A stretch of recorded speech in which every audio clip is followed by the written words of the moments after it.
Hey everyone, welcome back. Our last guest is an award-winning performance poet, published author, and teaching artist from the Bronx. He's a 2014 Brio Award recipient. He's also the Monday night online open mic host for the legendary New York Poets Cafe.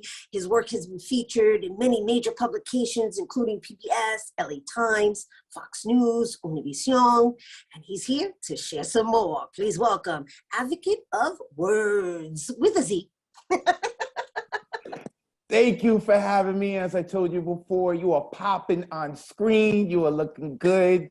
I appreciate you having me. I'm ready to get into it. I'm ready to chop it up. Oh my God, Advocate, I was so excited when I saw you on my script. When I received the information from my producer, I was like, oh my gosh, when was the last time I've seen Advocate of Wordz? And you know, we shared the stage together, and it just so happens that I just recently came across some images of us when we performed for Barrio Lesque at the Poet's Den. And so it's so awesome to see that you're still relevant and you're still, of course, crafting and writing and representing the New York Poets Cafe, which I think is a very important institution. Yeah, oh yeah, I think it's super important. And you know, when the pandemic hit, we moved online.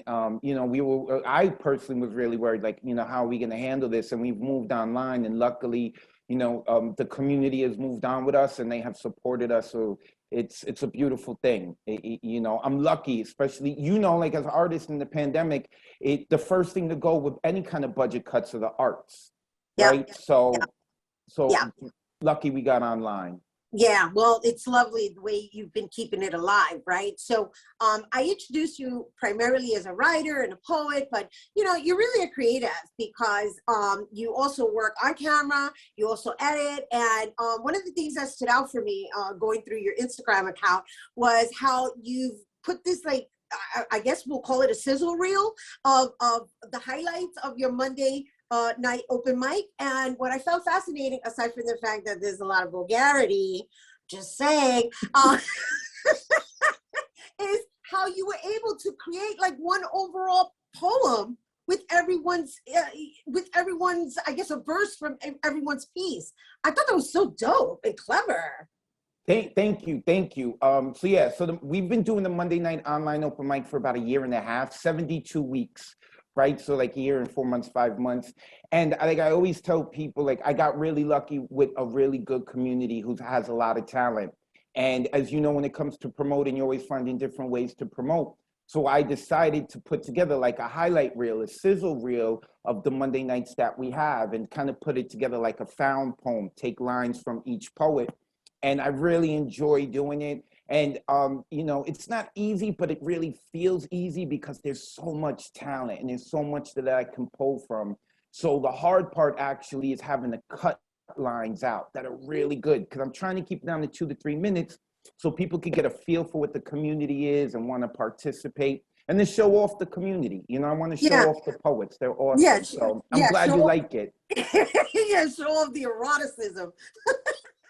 It's not every week, but yes, we did have one. We did have one, you know, freedom of speech. It is an adult open mic, but we did have one and we got banned on YouTube. And as I told you, I wear it like a badge of honor.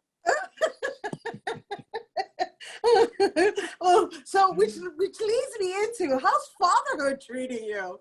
Oh my God, fatherhood. I like I always tell people, my kid makes me look like a great father. You know, like I got really lucky. He's athletic, he's intelligent, and he's caring, he's empathetic, you know, so How old is he now?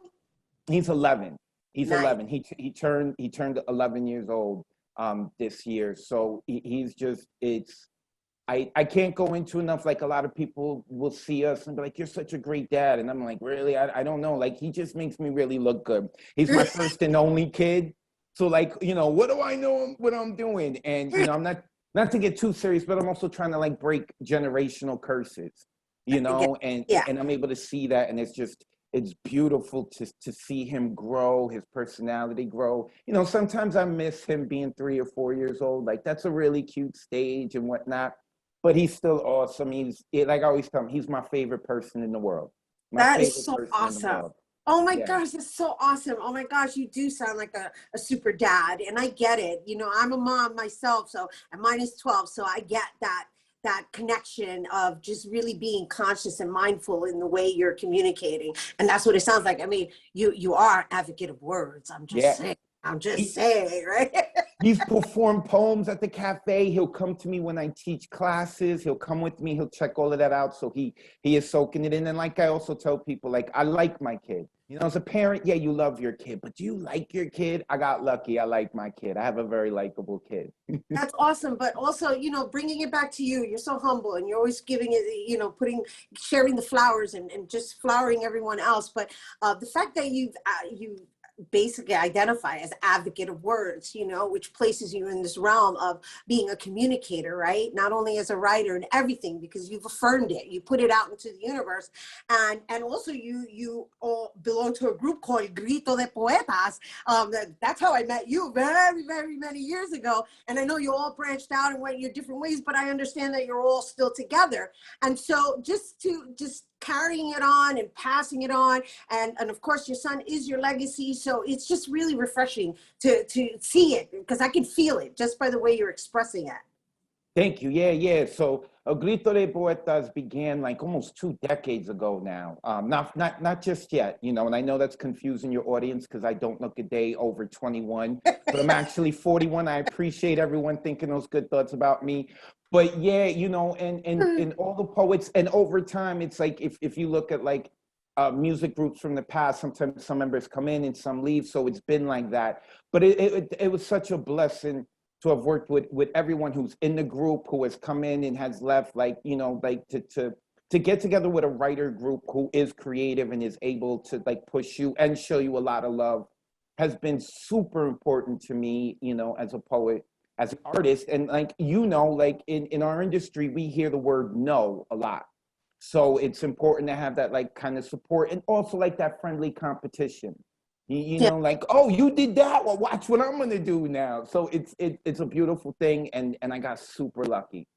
Yeah. I've gotten super lucky. Oh my gosh, everyone who's working with you and participates in your Monday night mics is so blessed to have someone like you cultivating the that form, that art form. And I'm so happy to share you with our audience today. And also, before you go, I want everybody to know that you are going to be giving us a taste of something that I believe represents El Grito de Poetas. Yes, yes. So like I said, we have been, you know, the group is starting to get long in the tooth. So we decided to write a poem called Still Screaming, because El Grito de Poetas translates into like the scream of poets, right? The poet's scream. So we wrote, excuse me, we wrote a poem called Still Screaming. So All it right, kind of touches on like, you know, why I'm still doing what I'm doing after all these years. that's what's up. That's it. Making sure that we're relevant, writing them words. Advocate of Words. You guys don't go anywhere. We got to take a quick break, but when we return, Advocate of Words is going to recite Still Screaming when we return. Don't go anywhere.